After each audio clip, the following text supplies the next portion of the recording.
Hello friends, I welcome you to EPG Pathshala. My name is Dr. Amit Katoj and I am working as Assistant Professor in University Institute of Hotel and Tourism Management in Punjab University. Dear learners, I would be taking module number 15, that is Techniques of Plan Formulation. Under the paper Tourism Planning and Sustainable Development. After completing this module, students, you will be able to understand the meaning and concept of plan, understand planning and its importance or need, and know about the various techniques used in plan formulation.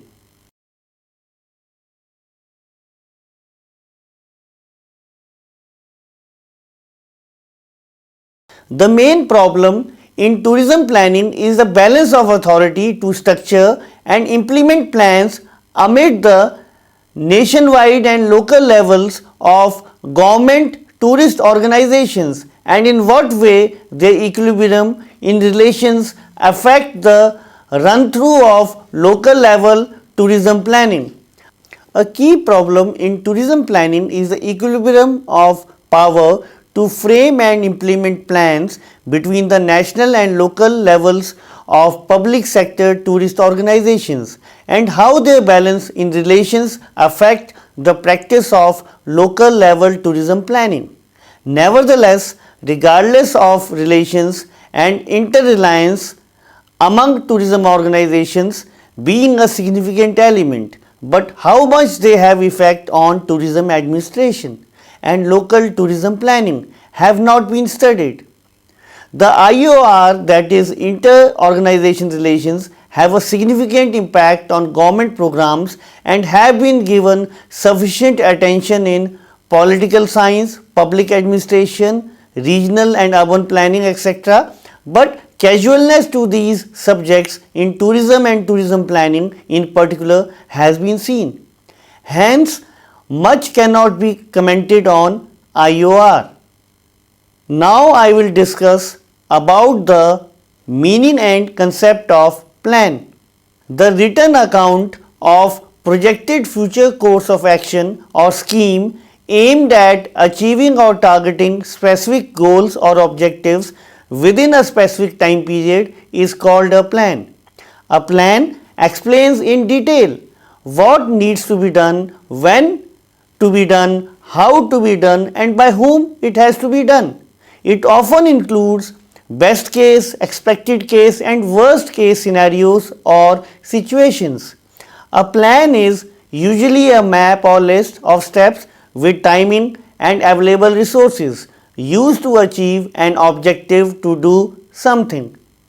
It is commonly understood as a temporary set of projected actions through which one believes that the goals or targets would be achieved. Plans can be formal or informal. Structured and formal plans utilized by numerous people are more likely to occur in projects, diplomacy, careers, economic development, military campaigns, combat, sports, games, agriculture, tourism, IT, telecommunication, etc., or in the conduct of other businesses. In most cases, the absence of a well-laid plan can have high effects. For example, a non-robust project plan can cost the organization long time and high cost. The persons to fulfill their various quests do informal or ad hoc planning, but most importantly matters is the extensiveness, time interval and preciousness of the plans. Though all these planning categories are not self-governing and depend on each other. For example, there is intimate connection between short range and long range plans and tactical and functional planning classifications. For businesses, sector planning such as IT, telecommunication, services, banking, tourism, agriculture and military purposes, formal plans used to a great level. They are conceptualized, thought as abstract ideas, are likely to be written down, drawn up or otherwise stored in a form that is accessible to multiple people across time and space. This allows more reliable collaboration in the execution of the plan. Now I will discuss about the planning and the need for planning. Planning is one of the most important project management and time management techniques. It involves preparing or forming of a sequence of action steps to achieve some specific desired goals. If you do it effectively and efficiently, you can reduce much of the necessary time and effort used in achieving the goal. A plan is like a map or a blueprint which would fetch you results slowly and steadily according to a time frame. Whenever you are following any plan, you are able to know how much you have neared to your assignment objectives or how much distance you are from your goals.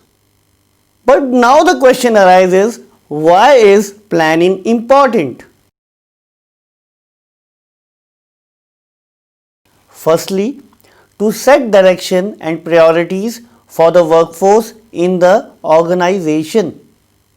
The strategy is the chief requirement of the organization in order to achieve the targets.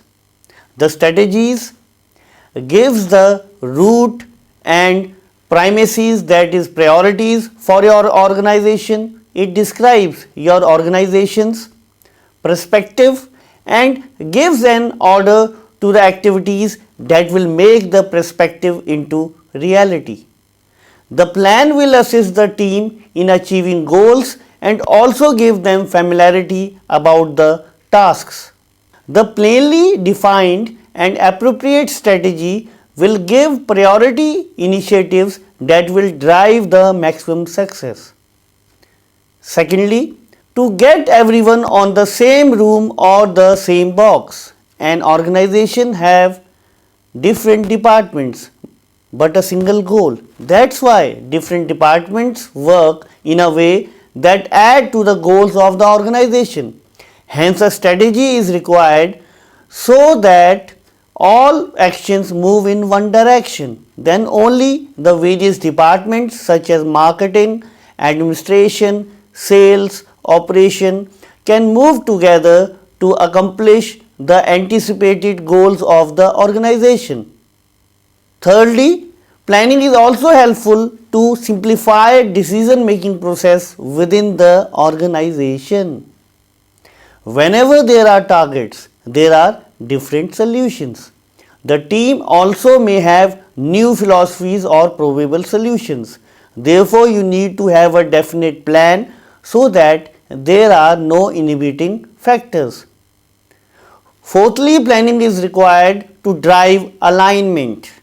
Many a times, in spite of the best labor, you reach nowhere. The reason is that the efforts or labor is done in areas which are of no use. Hence, the effort should coincide with the priorities or premises.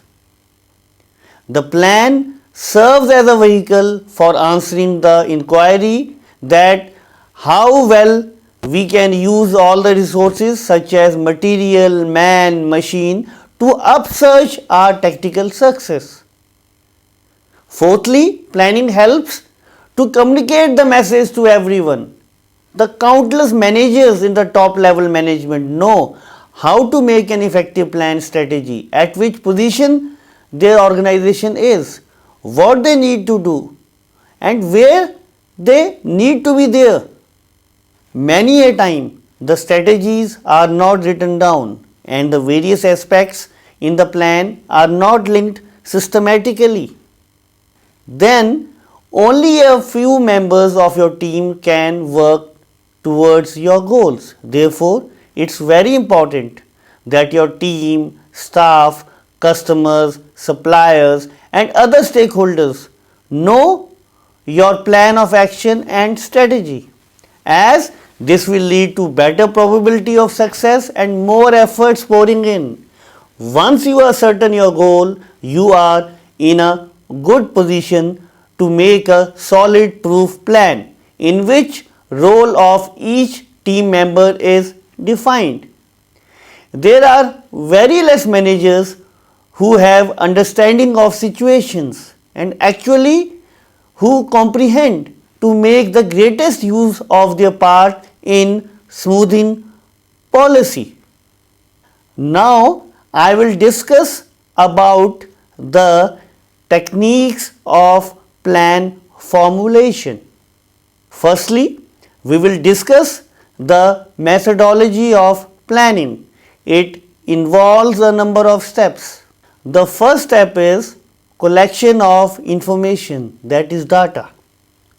The most noteworthy phase of economic planning is the gathering of the economic data.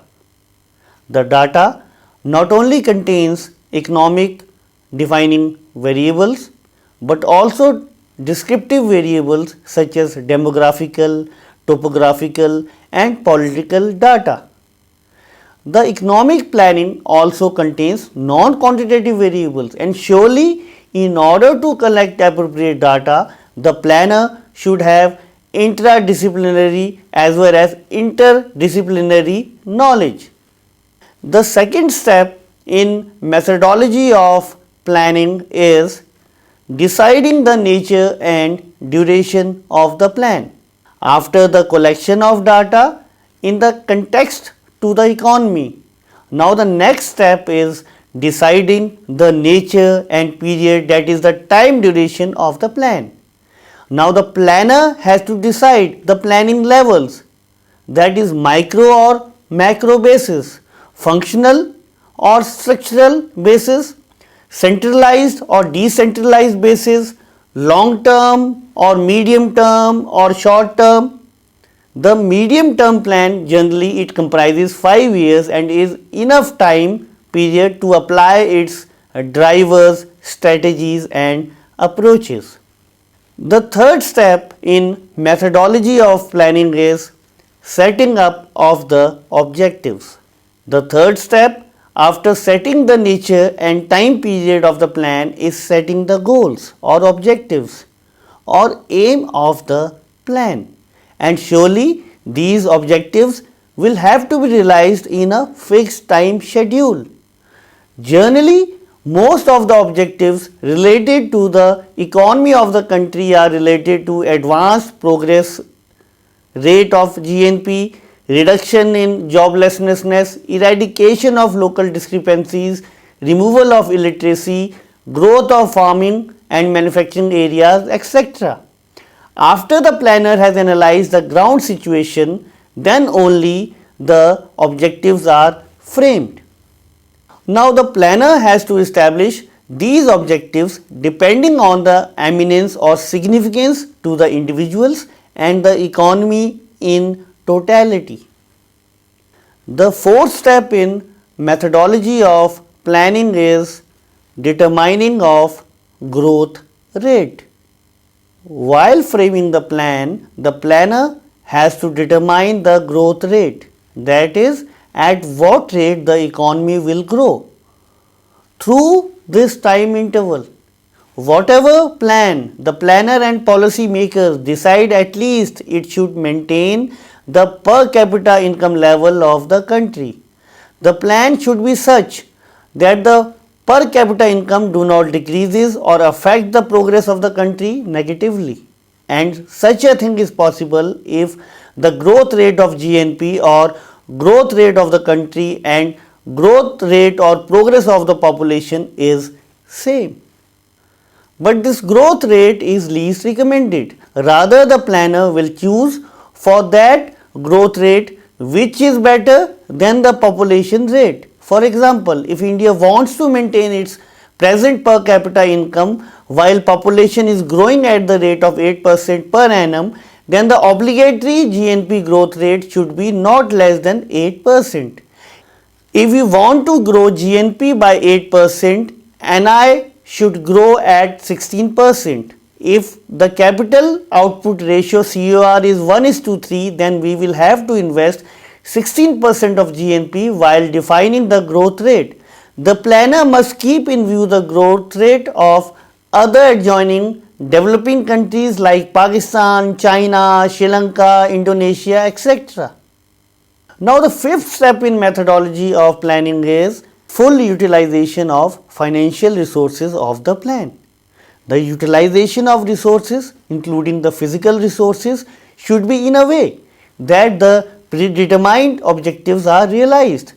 The various resources used in a plan of a country are human resources, natural resources, technology, worthy governance, entrepreneurial skills, financial resources, etc. Therefore, from these resources or sources, advantages or benefits can be achieved. Broadly, it can be categorized into renewable or renewable resources. Advantages of resource application may be augmented, prosperity or needs, appropriate operation of a system or boosted welfare. With the resource allocation, resource management is also very critical in a plan. The various resources have three basic attributes: utility, limited availability, and potential for depletion or consumption. In order to accomplish the planning requirements, outside, that is external resources are also used when internal resources fall short. The outside resources generally comprises of foreign relief and support, foreign grants, foreign direct investments and foreign borrowings from various international financial institutions and rich countries. The sixth step in methodology of planning is sectorial allocation or determination of priorities. The resources present in a country are generally lower than the wants. Therefore, these resources have to be utilized in a way that the maximum social advantages could be taken. The plan is targeted at consuming the resources in a manner that goals are achieved. As resources are limited, the planner has to accomplish the project goals which are important and cancel the unimportant ones.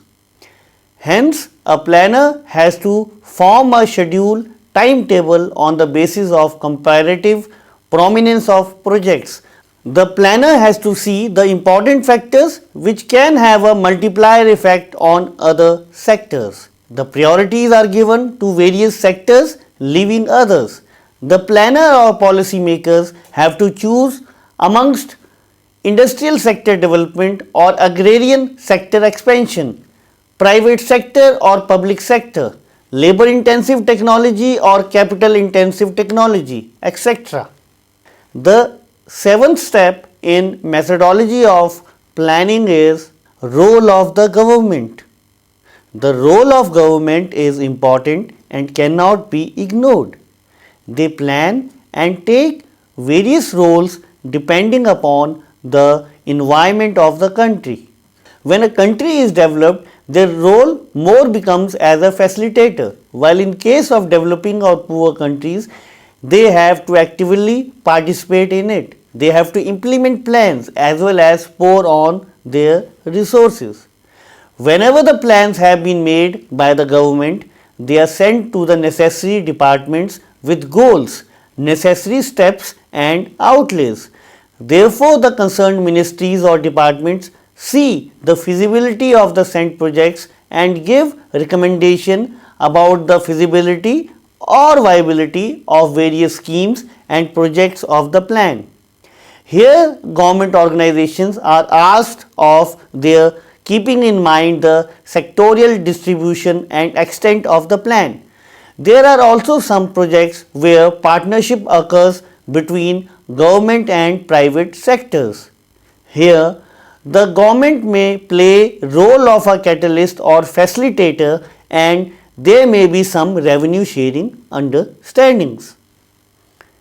The eighth step in methodology of planning is formation of economic policies. In planning, plans are fine. The role of planners is fine, but most importantly, the plans should be able to give the desired results. The results should have more positive effects than the negative effects. Here, the economic programs, policies, strategies play a substantial role as they act as a gasoline to the locomotive of economic development. Also, the plans implemented should be based on ground or current scenario rather than being picked from other countries, environments or sectors. The ninth step in methodology of planning is the execution of the plan or plan execution. The final phase of planning is plan operation, and for actual implementation of plan, following conditions cannot be ignored. Number 1. The regime should be steady, truthful, genuine and productive. Secondly, the organizational or administrative system should be well organized, that is free of nepotism, dishonesty, enticement, red tapeism. Thirdly, upkeep of law and order inside the nation. Fourthly, there should be equivalent level of involvement of both private and public sectors in economic growth. Fifthly, keep a check on convenience and electronic upkeep of government records, monetary proclamations and cost statements. Sixthly, the opposition should be watchful and productive. Different countries use planning models or techniques depending upon the nature of the economy, the availability of the data, the volume to use and manage such techniques and models. Some of the main models can be presented as follows. Number 1, Harrod-Domar model. Number 2, neoclassical growth models. And thirdly, input-output models. Firstly, I would discuss the Harrod-Domar growth model.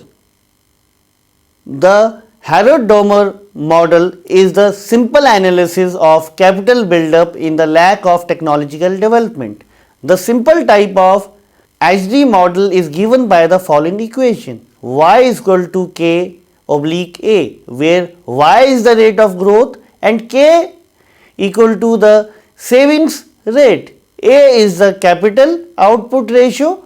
The equation merely says that the amount of economic growth is measured given by the technology by the amount of investment. Now I will discuss the second model, that is the neoclassical growth model. Since in the Harrod-Domar growth model there is no chance for technological ups and downs, the neoclassical economists trust that growth is also the task of technological changes. Hence, the neoclassical growth model is given by the production function y minus a k alpha L beta, where y is the rate of economic growth, k is capital, L is the labor. A signifies the technological progress and presents the share of capital and labor in the production process. This is generally stated as Cobb-Douglas production function, which purely states that A, the amount of the technological progress is significant in the determination of the total growth rate. Now I will discuss about the input-output model. Input-output model offers a microscopic interpretation of the national economy.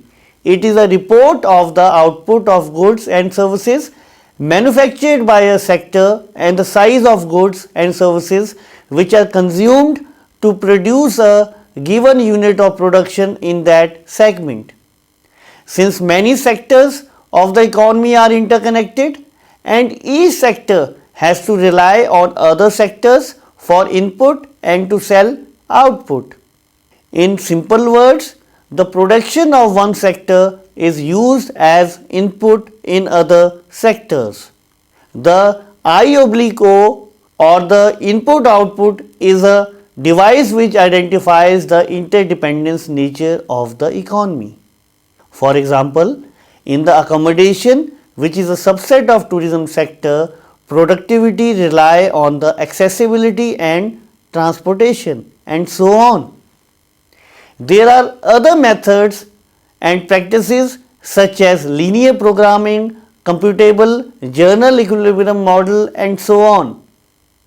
Now I would like to summarize the whole module. Planning is a very important function or process in every industry. Similarly, planning is required in the tourism industry as well. Plans are formed by various stakeholders, both public and private, in the tourism industry in order to achieve certain targets and goals, or one can say sustainable development. Planning plays a significant role in development and growth of any industry. For instance, tourism and hospitality industry, and further helps in economic development of the country. Proper planning leads to a brighter future, and the chances of failure can be reduced with the help of proper planning. Different methodologies and techniques are used in the planning process in order to implement the plans at grassroots level in any specific area. Proper use of these techniques and methods can lead to a successful future and can also help in increasing the sustainability of that area. The most common models or techniques of planning are Harrod-Domar model, neoclassical growth models, input-output models, etc. All these above methods and techniques are very helpful in the formulation of plans.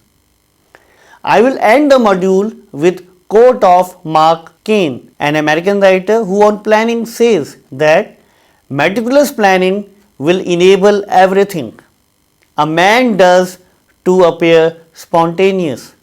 That's from my side. Have a very good day. Thank you.